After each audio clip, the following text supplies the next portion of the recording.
السلام علیکم ورحمۃ اللہ وبرکاتہ۔ الحمد للہ رب العالمین والعاقبۃ للمتقین والصلاة والسلام علی سید الاشرف الانبیاء والمرسلین وعلی آلہ الطیبین الطاہرین واصحابہ اکرمین الاکرمین اجمعین۔ اما بعد فقد قال اللہ تبارک وتعالی فی القرآن المجید والفرقان الحمید۔ فاعوذ باللہ من الشیطان الرجیم، بسم اللہ الرحمن الرحیم۔ یا ایہا الذین آمنوا اتقوا اللہ ولتنظر نفس ما قدمت لغد واتقوا اللہ ان اللہ خبیر بما تعملون۔ صدق اللہ العظیم۔ قال اللہ تبارک وتعالی فی شأن حبیبہ تعظیما وتکریما، ان اللہ وملائکتہ یصلون علی النبی یا ایہا الذین آمنوا صلوا علیہ وسلموا تسلیما۔ اللہم صل علی سیدنا محمد وعلی آلہ واصحابہ افضل صلواتک وعدد معلوماتک وبارک وسلم۔ تمام حمد و تعریف اللہ رب العالمین کے لیے ہے، جو ساری کائنات کا خالق و رازق ہے، اور لاکھوں کروڑوں درود و سلام آخائے دو جہاں تاجدار مدینہ احمد مجتبی محمد مصطفیٰ صلی اللہ علیہ وسلم پر، جن کو اللہ رب العزت نے دونوں جہانوں کے لیے رحمت بنا کر بھیجا۔ حاضرین اکرام، ابھی میں نے خطبے کے دوران قرآن مجید کی جس آیت مقدسہ کی تلاوت کرنے کا شرف حاصل کیا، اس میں اللہ تبارک و تعالی ارشاد فرماتے ہیں کہ اے ایمان والو، اللہ سے ڈرتے رہو، اور ہر شخص کو یہ دیکھتے رہنا چاہیے کہ اس نے کل یعنی قیامت کے لیے آگے کیا بھیجا ہے۔ واتقوا اللہ، اللہ سے ڈرتے رہو، ان اللہ خبیر بما تعملون، کہ بے شک اللہ تبارک و تعالی تمہارے ان کاموں سے باخبر ہے جو تم کرتے ہو۔ حاضرین کرام، انسانی زندگی میں وقت ایک عظیم دولت ہے اور بہت ہی عظیم الشان نعمت ہے، اور وہی قوم عروج پر پہنچتی ہے، عروج کے زینے چڑھتی ہے جو وقت کی قدر کرنا جانتی ہے۔ اور جس قوم نے بھی یا جس فرد نے بھی وقت کی قدردانی نہیں کی تو وقت اسے سر بلندیوں سے اتار کر، بلندیوں کی اونچائیوں سے اتار کر اسے زوال کی پستیوں میں لا کر ڈال دیتا ہے۔ تو اسی لیے جس قوم نے بھی ترقی کی ہے یا جس فرد نے بھی ترقی کی ہے، وہ وقت کی قدردانی کرنے پر منحصر ہے۔ جو بھی وقت کی قدر کرتا ہے تو اللہ تبارک و تعالی اسے سر بلندی عطا فرماتے ہیں، اسے اللہ تبارک و تعالی عظیم الشان نعمتوں سے مالا مال اور سرفراز فرماتے ہیں۔ اور اسلام ایک دینی، ایک فطری دین ہے۔ اگر آپ غور کر دیکھیں تو اسلام میں عبادات کا نظام وقت کے ساتھ مربوط کر دیا گیا ہے، وقت کے ساتھ عبادات کو اٹیچ کر دیا گیا ہے، اور اسلام میں وقت کی بڑی ہی اہمیت ہے۔ اگر مثال کے طور پر نماز پنجگانہ کو آپ لے لیں گے تو قرآن و حدیث میں، فقہ میں اس کا ایک سپریٹ طور پر، مستقل طور پر اس کے تعلق سے بیان کیا گیا ہے۔ اور اسی طرح آپ اگر سحر و افطاری کو لیں گے تو اس میں بھی وقت کی بڑی اہمیت ہے۔ اگر وقت آگے نکل جائے یا وقت میں کمی ہو جائے تو پھر روزہ ضائع ہو جاتا ہے، روزہ بیکار ہو کر رہ جاتا ہے۔ اور اسی طرح حج کے ایام کو بھی مقرر کر دیا گیا ہے، سال میں ہی ایک مرتبہ ہر شخص حج ادا کر سکتا ہے، حج کی فرضیت کو پورا کر سکتا ہے۔ ہر آدمی ہر دن جا کر کعبے کا طواف کر کر حج ادا کرنے کا اعلان نہیں کر سکتا، اس لیے کہ اسلام نے بھی اس کے ایام کو بھی مقرر فرما دیا ہے۔ اور اسی طرح اگر آپ غور کریں تو قربانی کے ایام کو بھی مقرر کر دیا گیا ہے کہ سال میں 3 دن ہی قربانی کی جا سکتی ہے، قربانی جیسی سنت کو ادا کیا جا سکتا ہے۔ اور اسی طرح زکوٰۃ کے لیے بھی سال کا گزرنا شرط ہے۔ تو ان تمام چیزوں پر اگر آپ غور کریں گے تو اسلام میں وقت کی بڑی ہی اہمیت کو بتلایا گیا ہے، شریعت محمدی میں وقت کی بڑی ہی اہمیت کا ذکر کیا گیا ہے، ورنہ بعض صورتوں میں انسان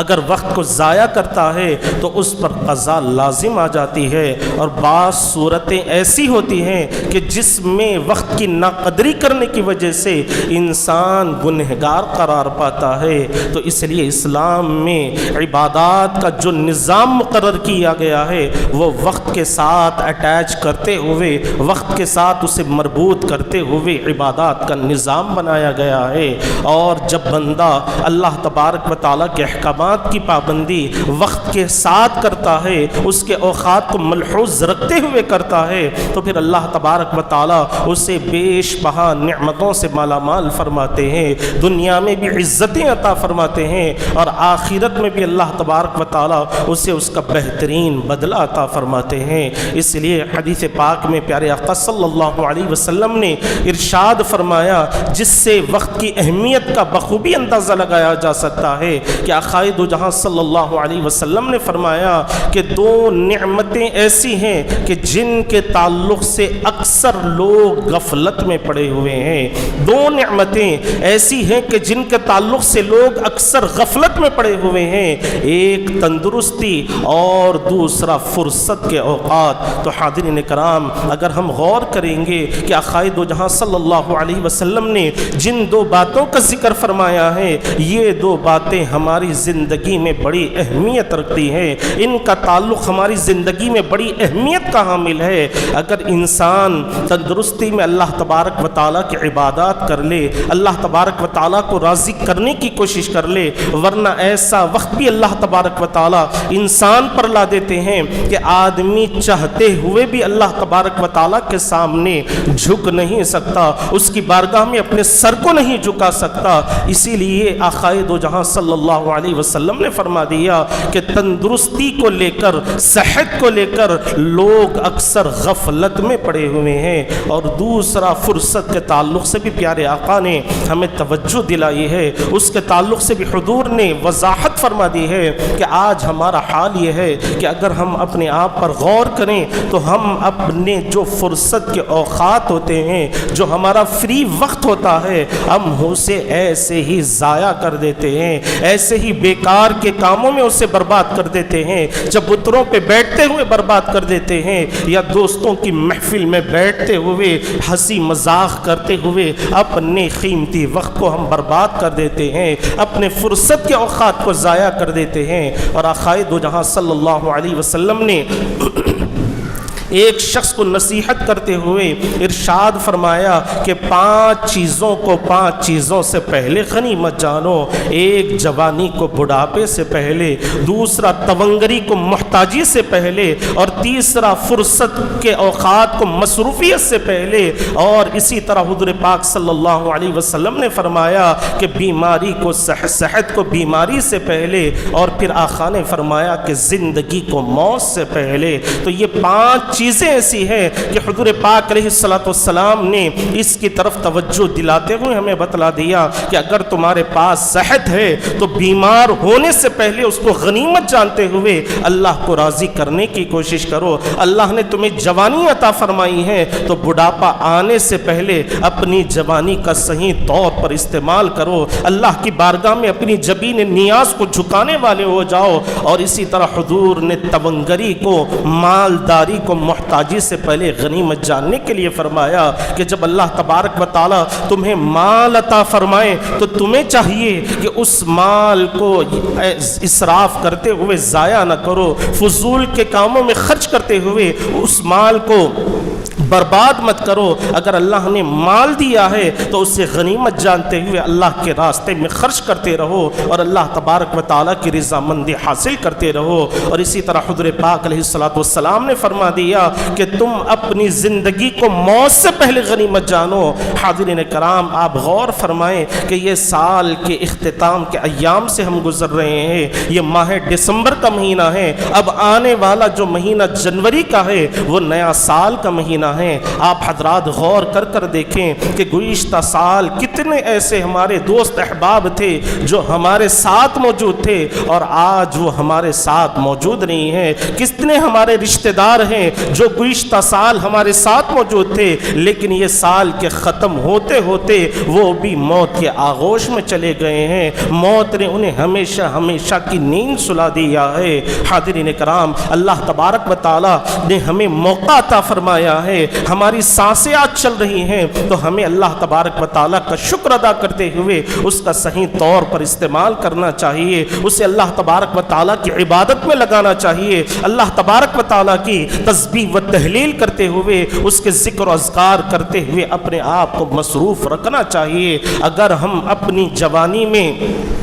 صحیح طور پر اللہ تبارک و تعالیٰ کی عبادت کریں گے, صحت رہتے ہوئے, تندرستی رہتے ہوئے اگر ہم صحیح طور پر اللہ تبارک و تعالیٰ کی عبادت کریں گے تو یقیناً اللہ تبارک و تعالیٰ اس کا بدلہ ہمیں دنیا میں بھی عطا فرمائے گا اور آخرت میں بھی اللہ تبارک و تعالیٰ اس کا ہمیں بہترین اجر و ثواب عطا فرمائے گا. لیکن آج ہمارا حال یہ ہے, آج ہماری کیفیت یہ ہے کہ ہم اپنے آپ پر غور کریں, اپنے گھروں پر غور کریں, اپنے خاندانوں پر غور کر کر دیکھیں یا اپنے خاندانوں کے گھروں کے نوجوانوں کی زندگیوں پر غور کر کر دیکھیں گے تو اس ترقی یافتہ دور میں ہمارے نوجوان نہ صرف اپنی تندرستی کو ضائع کرتے ہوئے نظر آئیں گے, نہ صرف اپنی صحت کو ضائع کرتے ہوئے نظر آئیں گے بلکہ اپنے مال کو بھی ضائع کرتے ہوئے نظر آئیں گے, اپنے اوقات کو بھی ضائع کرتے ہوئے نظر آئیں گے, اپنی جوانی کو بھی ضائع کرتے ہوئے نظر آئیں گے اور اپنا تمام وقت جو اللہ تبارک و تعالیٰ نے عطا فرمایا ہے, عمر کے بہترین لمحات کو, قیمتی لمحات کو ہمارے نوجوان ضائع کرتے ہوئے آپ کو نظر آئیں گے. حاضرین کرام آج ترقی کا دور ہے, سائنس اور ٹیکنالوجی کا دور ہے. آج سائنس اپنی ترقی کی بلند منزلوں کو چھو رہی ہے, بلندیوں پر پہنچ رہی ہے. اگر پچھلے زمانے پر اگر آپ غور کر کر دیکھیں تو ان کے پاس آج ہمارے جیسے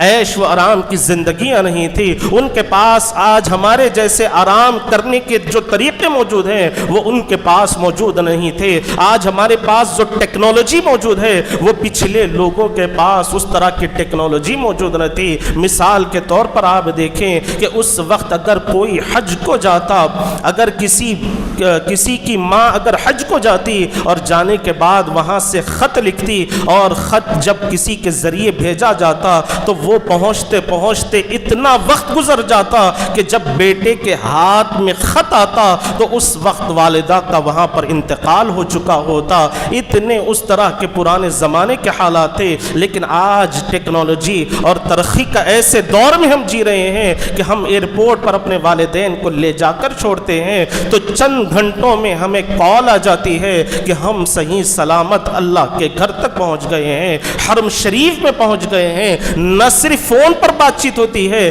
بلکہ ہم اسی موبائل کے ذریعے اپنے باپ کو اپنے آنکھوں سے بھی دیکھ لیتے ہیں. تو یہ ترقی کا دور اللہ تبارک و تعالیٰ نے ہمیں عطا فرمایا ہے. حاضرین کرام جب اللہ تبارک و تعالیٰ نے ایسے ترقی یافتہ دور میں ہمیں پیدا فرمایا ہے اور ایسی ٹیکنالوجی کے دور میں اللہ تبارک و تعالیٰ نے ہمیں رکھا ہے اور ہمیں آسانیاں عطا فرمائی ہیں تو ہمیں اللہ تبارک و تعالیٰ کا شکر ادا کرنا چاہیے, اللہ کی نعمتوں پر شکرانہ بجا لانا چاہیے. اس لیے کہ قرآن مجید میں اللہ تبارک و تعالیٰ نے فرما دیا کہ لئن شکرتم لازیدنکم, اگر تم اللہ کی نعمتوں کا شکر ادا کرو گے تو اللہ تبارک و تعالیٰ اپنی نعمتوں میں اور اضافہ فرمائے گا اور نعمتیں اللہ تبارک و تعالیٰ تمہیں بڑھا کر عطا فرمائے گا, اس میں اضافہ کرتے ہوئے تمہیں عطا فرمائے گا. اور اگر ہم اللہ کی نعمتوں کی ناقدری کریں گے تو یاد رکھیں کہ پھر اللہ تبارک و تعالیٰ ہمیں نیست و نابود بھی فرما سکتا ہے, ہمیں تباہ و تاراج بھی فرما سکتا ہے۔ اگر آپ پچھلے قوموں کی زندگیوں کو اٹھا کر دیکھیں تو حضرت شعیب علیہ السلام کی امت کو اگر آپ اٹھا کر دیکھیں، ان کی زندگیوں کو آپ اٹھا کر دیکھیں تو آپ کو پتا چلے گا کہ وہ بڑے بڑے اونچے اونچے محلات میں اپنی زندگیاں گزارتے تھے، بڑے خوبصورت محلات میں زندگیاں گزارتے تھے، لیکن ان کی امت میں ناپ تول میں کمی کرنے کی عادت تھی، اور اللہ تبارک و تعالیٰ نے اسی وجہ سے انہیں تباہ و برباد فرما دیا۔ اور اسی طرح حضرت لوط علیہ السلام کی اگر آپ امت کی تاریخ کو اٹھا کر دیکھیں گے تو آپ کو پتا چلے گا کہ اللہ تبارک و تعالیٰ نے لوط علیہ السلام کی امت کو بھی خوب مال و دولت عطا فرمائی ہے، خوب اللہ تبارک و تعالیٰ نے دولت سے انہیں سرفراز فرمایا تھا، لیکن جب حضرت لوط علیہ السلام کی قوم نے، آپ کے امتیوں نے اللہ کی نافرمانی کی، گناہوں میں مبتلا ہوئے اور ایک دوسرے کے ساتھ بدفعلی کرنے لگے، غلط کام کرنے لگے، مرد آدمی ایک مرد دوسرے مرد کے ساتھ غلط حرکت کرنے لگا، غلط کام میں مبتلا ہو گیا، تو پھر اللہ تبارک و تعالیٰ نے انہیں تباہ و برباد کر دیا۔ آپ سوچ رہے ہوں گے کہ یہی ایک غلطی حضرت لوط علیہ السلام کی قوم کی تھی، نہیں، اگر آپ ان کی تاریخ کو اٹھا کر دیکھیں تو حضرت لوط علیہ السلام کی قوم میں ہتھیلیاں مارنے کا، تھالی بجانے کا رواج بھی بہت عام تھا، وہی لوگ کثرت کے ساتھ تھالیاں بجایا کرتے تھے، اور حضرت لوط علیہ السلام ہی کی قوم میں سیٹیاں مارنے کی بھی عادت بہت زیادہ تھی، عام رواج تھا۔ اور اسی طرح حضرت لوط علیہ السلام کی قوم میں ایک عادت یہ بھی تھی کہ جب ان کے جسم سے گیس پاس ہوتی، ریح نکلتی، تو وہ زور کی آواز نکالتے اور چیختے چلاتے ہوئے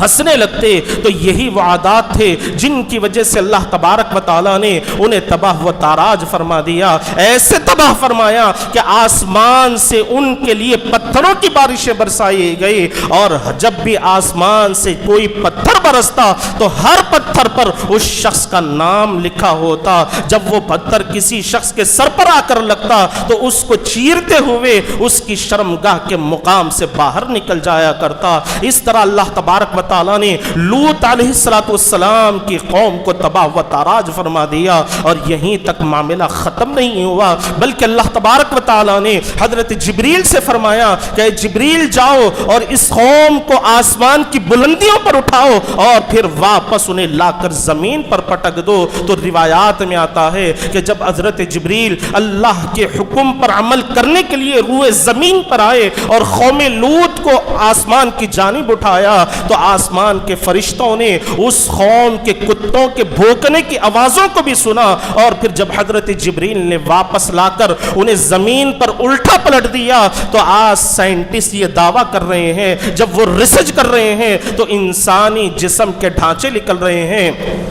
اور حالت یہ ہے کہ وہ الٹے وہاں پر پڑے ہوئے ہیں، الٹے ان کے جسم وہاں سے نکل رہے ہیں۔ تو حاضرین کرام، اس سے معلوم ہوتا ہے کہ جو قوم نے بھی اللہ تبارک و تعالیٰ کی نعمتوں کی ناقدری کی ہے، اللہ تبارک و تعالیٰ کی نعمتوں پر شکر ادا نہیں کیا، اللہ کے احکامات کی پابندی نہیں کی، تو اللہ تبارک و تعالیٰ نے اسے تباہ و تاراج فرما دیا، ہمیشہ کے لیے اللہ تبارک و تعالیٰ نے اسے نیست و نابود فرما دیا۔ اور اگر آپ جا کر ان کے محلات کو دیکھیں گے تو آپ کو ان کے محلات نظر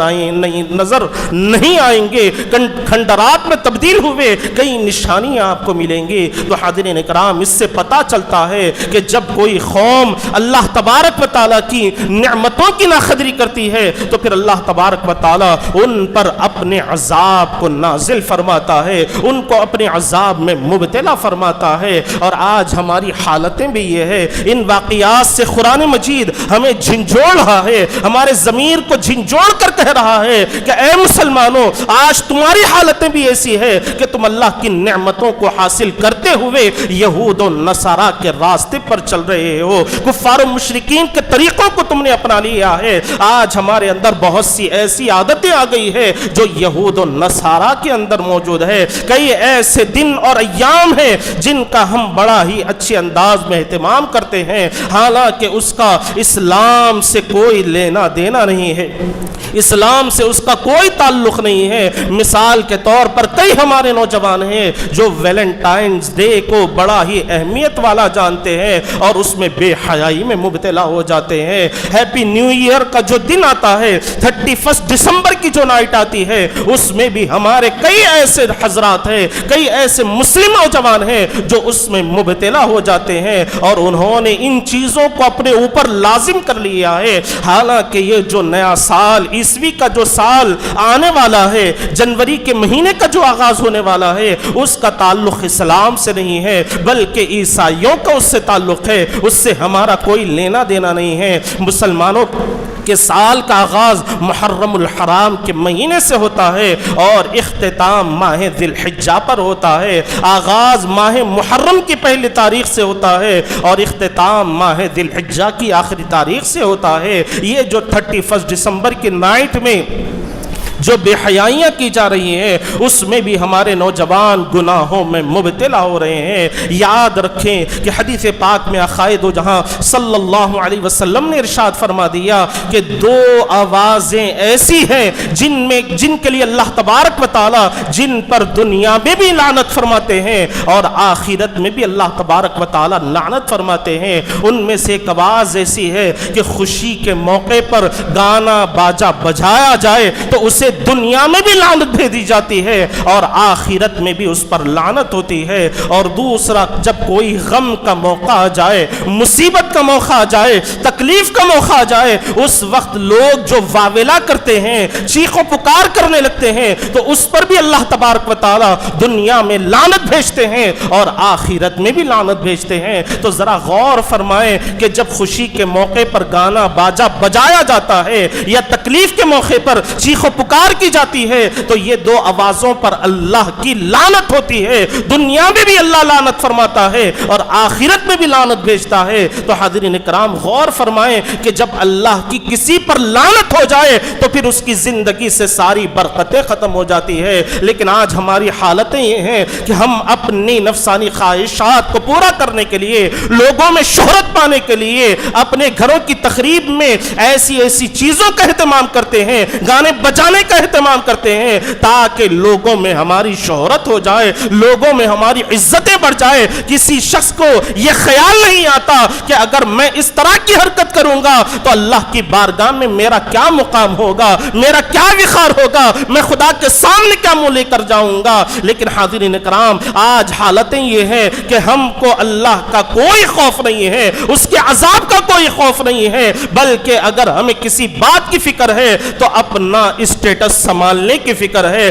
اپنا اسٹینڈ برقرار رکھنے کی فکر ہے، بڑے لوگوں میں ایک ساتھ کھڑے ہونے کی ہمیں فکر ہے، خدا کے سامنے کھڑے ہونے کی ہمارے پاس کوئی فکر نہیں ہے۔ اور 31 دسمبر کی نائٹ میں جو شراب نوشی کو عام کیا جاتا ہے، اس کے تعلق سے بھی آپ سماعت فرما لیں یا خائد و جہاں صلی اللہ علیہ وسلم نے ارشاد فرما دیا کہ شراب پینے والے پر بھی لعنت ہے، پلانے والے پر بھی لعنت ہے، بنانے والے پر بھی لعنت ہے اور اس کی خرید و فروخت کرنے والے پر بھی لعنت ہے۔ ہر طرح سے اللہ تبارک و تعالیٰ نے اس شخص پر لعنت فرمائی ہے، ان لوگوں پر لعنت فرمائی ہے جو شراب پیتے ہیں، پلاتے ہیں، بناتے ہیں، بیچتے ہیں، خریدتے ہیں، ہر شخص پر اللہ تبارک و تعالیٰ نے لعنت فرمائی ہے۔ اور اسی طرح حاضرین اکرام، 31 دسمبر کی نائٹ میں ہمارے نوجوانوں کی حالت یہ ہوتی ہے کہ وہ 31 کا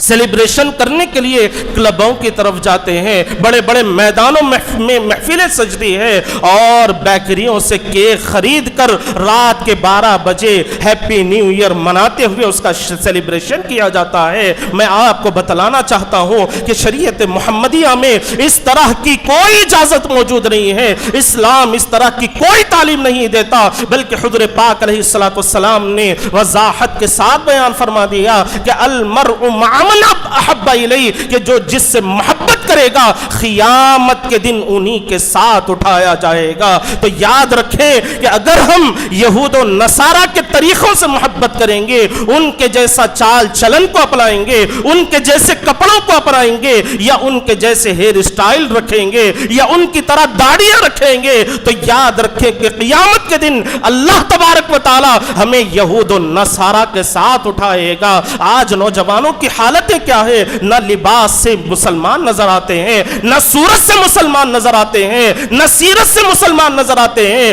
لیکن سینہ ٹھوک کر کہتے ہیں کہ ہم رسول اللہ سے محبت کرنے والے ہیں، اللہ کو ایک ماننے والے ہیں، لیکن اللہ کی ماننے والے نہیں ہیں، رسول اللہ کی ماننے والے نہیں ہیں۔ تو پھر تم کہاں کہ خدا کے بندے ہیں؟ تم کیسے حضور کی امتی کہلانے کے قابل ہیں؟ اگر تم واقعی میں حضور سے محبت کرتے ہو تو حضور نے زندگی گزارنے کا ہمیں جو ڈھنگ عطا فرمایا ہے، جو طریقہ بتلایا ہے، جو سلیقہ سکھایا ہے، اس کے مطابق اگر تم زندگی گزارو گے تو تب کہیں جا کر تم حضور کے امتی کہلانے کے قابل بن سکتے ہو، اللہ کے بندے بننے کے قابل بن سکتے ہو، اللہ کے بندے کہلانے کے قابل بن سکتے ہو۔ اگر تم صورت سے بھی مسلمان نہیں، سیرت سے بھی مسلمان نہیں، اپنے کاموں سے بھی مسلمان نہیں، تو پھر تمہیں اللہ تبارک و تعالی معاف کیسے فرمائے گا؟ رسول اللہ صلی اللہ علیہ وسلم کی شفاعت تمہیں کیسے نصیب ہوگی؟ تو حاضرین اکرام، 31 دسمبر کی نائٹ میں اگر کوئی کیک کاٹتا ہے، اور جو حضرات کیک بیچنے کا انتظام کرتے ہیں، بیکریوں میں بھی اس کا انتظام کرتے ہیں، تو یقیناً اللہ تبارک و تعالی اس کے بارے میں ان لوگوں سے سوال کرے گا۔ اللہ تبارک و تعالی اس کے متعلق ان کلمہ پڑھنے والوں سے سوال کرے گا کہ اسلام نے اس طرح کی اجازت نہیں دی اور تم نے اس طرح کے کاموں کا رواج بنا دیا ہے، اسے عام کر دیا ہے۔ اور آج ہمارے پاس مسلمانوں کی حالتیں یہ ہیں کہ کئی ایسے مسلم تاجر ہمارے پاس ہیں، کئی ایسے مسلم بزنس مین ہمارے پاس موجود ہیں جو خصوصاً 31 دسمبر کی نائٹ میں بڑے اہتمام کے ساتھ آفر رکھتے ہیں، ڈسکاؤنٹ رکھتے ہیں، تاکہ لوگ ان کے پاس راغب ہو جائیں، ان کی طرف لوگوں کی توجہ ہو جائیں۔ یاد رکھو، اگر تم نے ایک لمحہ بھی خدا کو راضی کرنے کے لیے، اللہ کے حبیب کو راضی کرنے کے لیے اگر تم نے ایک لمحے بھر بھی عمل کیا، تو یقین جانو اس کا بدلہ اللہ تبارک و تعالی تمہیں بھی عطا فرمائے گا، اور تمہاری نسلوں میں بھی اللہ تبارک و تعالی اس کی نعمتوں کو برقرار رکھے گا۔ ذرا غور فرمائیں کہ سورہ بنی اسرائیل میں اللہ تبارک و تعالیٰ نے ذکر فرما دیا، اور 16ویں پارے میں یتیم بچوں کی دیوار کا جو ذکر اللہ تبارک و تعالیٰ نے فرمایا، جس کو بنانے کے لیے، جس دیوار کو صحیح کرنے کے لیے اللہ تبارک و تعالیٰ نے حضرت موسیٰ علیہ السلام کو حکم فرمایا، حضرت خضر علیہ السلام کو حکم فرمایا۔ حاضرین اکرام، آپ مجھے یہ بتلائیں کہ کیا ان یتیم بچوں نے کوئی عمل کیا تھا؟ نہیں، بلکہ وہ یتیم بچے اتنے معصوم تھے کہ کوئی نیک عمل بھی نہیں کر سکتے تھے۔ پھر کیا وجہ تھی کہ اللہ تبارک و تعالیٰ نے اس دیوار کے نیچے جو ان کا خزانہ موجود ہے، اس کی حفاظت کرنے کے لیے، اس دیوار کو صحیح بنانے کے لیے اپنے ایک ایسے نبی جس سے اللہ نے کلام فرمایا ہے، جن کو اللہ نے موسیٰ کلیم اللہ کا لقب عطا فرمایا ہے، ان کو اللہ تبارک و تعالیٰ نے اس کام کے لیے منتخب فرمایا۔ تو سیرت میں آتا ہے، ان بچوں کی خاندانی تاریخ میں آتا ہے کہ ان بچوں کی 11 پشتوں کے اوپر ان کے دادا نے نیک کام کیا تھا، جس کی برکت سے اللہ تبارک و تعالیٰ نے ان بچوں کے مال کی حفاظت فرمائی ہے۔ تو ذرا غور فرمائیں کہ جب ہم کوئی اچھا کام کرتے ہیں، جب ہم کوئی اچھا عمل کرتے ہیں تو اس کا بدلہ ہمیں بھی ملتا ہے، اور ہماری آنے والی نسلوں کو بھی اللہ تبارک و تعالیٰ اس کا بدلہ عطا فرماتا ہے۔ اور اس کے ساتھ یہ بھی یاد رکھیں کہ اگر ہم کوئی غلط کام کریں گے، اللہ کو ناراض کرنے والے کاموں میں مبتلا رہیں گے، اللہ کو ناراض کریں گے، تو یاد رکھیں کہ اس کا بدلہ ہمیں بھی ملے گا اور ہماری آنے والی نسلوں میں بھی ملے گا۔ اس کو سمجھنے کے لیے اتنا ہی کافی ہے کہ ہندوستانی تاریخ میں مغل بادشاہوں کو اللہ تبارک و تعالیٰ نے بڑی طویل حکومت عطا فرمائی ہے، بڑی طویل انہوں نے ہندوستان پر حکومتیں کی ہیں، اور مغل بادشاہوں میں کچھ نیک بادشاہ بھی گزرے ہیں اور کچھ گنہگار بھی اس میں گزرے ہیں، لیکن حاضرین کرام ان مغل بادشاہوں میں ایک شہزادے کی حالت یہ تھی کہ ایک نوجوان لڑکی کو وہ ساتھ لیے ہوئے بیٹھا ہوا تھا، اور جب وہ نوجوان لڑکی کے ساتھ بیٹھے ہوئے اس کے ساتھ گفتگو کر رہا تھا تو لڑکی نے کہا کہ میں نے کبھی کسی شخص کو مرتے ہوئے نہیں دیکھا۔ تو شہزادے نے کہا کہ یہ بات تم میرے سامنے کہہ رہی ہو، میں تمہیں بتلاتا ہوں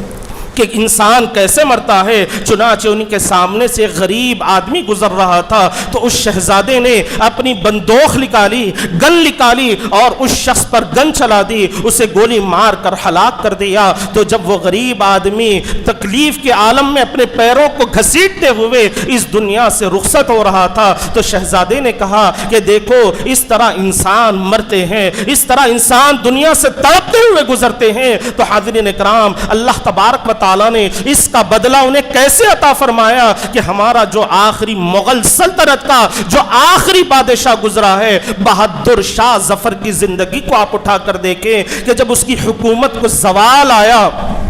جب اس کی حکومت کے زوال کا وقت آیا اور انگریزوں نے اسے گرفتار کر لیا، حالانکہ بہادر شاہ ظفر بڑے ہی نیک دل انسان گزرے ہیں، بڑے ہی اللہ تبارک و تعالیٰ کے عبادت گزار انسان گزرے ہیں، جب انگریزوں نے انہیں گرفتار کر لیا، اپنی قید میں ڈال دیا تو صبح کے وقت بہادر شاہ ظفر نے کہا کہ مجھے صبح ہوتے ہی ناشتہ کرنے کی عادت ہے، کھانا کھانے کی عادت ہے۔ تو ان انگریزوں نے کہا کہ ٹھیک ہے، ہم ابھی تمہارے ناشتے کا انتظام کرتے ہیں۔ کچھ دیر میں ایک بڑے ہی خوبصورت تشت میں اسے کپڑا اٹھا کر ناشتہ پیش کیا گیا، اور جب بہادر شاہ ظفر نے اس تشت پر سے کپڑے کو اٹھایا تو بڑی حیرت میں پڑ گیا، آنکھوں سے آنسو جاری ہو گئے، اور وہ تشت میں موجود کوئی کھانے کی چیز نہیں بلکہ اس کے نوجوان دو بیٹوں کے سروں کو ابال کر لا کر سامنے رکھا گیا تھا۔ اس وقت بہادر شاہ ظفر نے جو تاریخی جملے کہے ہیں، بہادر شاہ ظفر نے کہا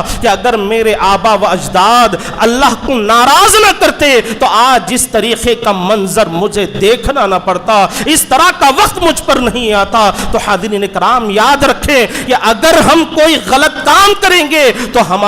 ہمارے اوپر بھی اس کا وبال آئے گا، اور ہماری آنے والی نسلوں میں بھی اس کی نحوست پھیلتی رہے گی، بے برکتی پھیلتی رہے گی۔ تو میں آپ تمام حضرات سے گزارش کرنا چاہتا ہوں، خصوصاً نوجوانوں سے، کہ 31 دسمبر کی نائٹ میں آپ کوئی شور و غل نہ کریں، کیک کاٹتے ہوئے سیلیبریشن نہ کریں، بلکہ اگر آپ 31 دسمبر کی نائٹ کو منانا ہی چاہتے ہیں تو اس طرح منائیں کہ اپنے گھروں میں نعتیہ محفل کو سجائیں، قرآن خوانی کی محفلوں کو سجائیں، اور اپنے گھروں میں استغفار کی محفلوں کو سجاتے ہوئے اللہ کا ذکر کرتے ہوئے اللہ کو راضی کرنے کی کوشش کریں، اللہ کی بارگاہ میں دعائیں کرتے ہوئے گزاریں کہ مولا یہ سال تو ہمارا رخصت ہو چکا ہے، پتہ نہیں کہ ہم نے اس میں کتنے اوقات میں تجھے راضی کیا اور کتنے ایسے اعمال کیے کہ جس کی وجہ سے تو ہم سے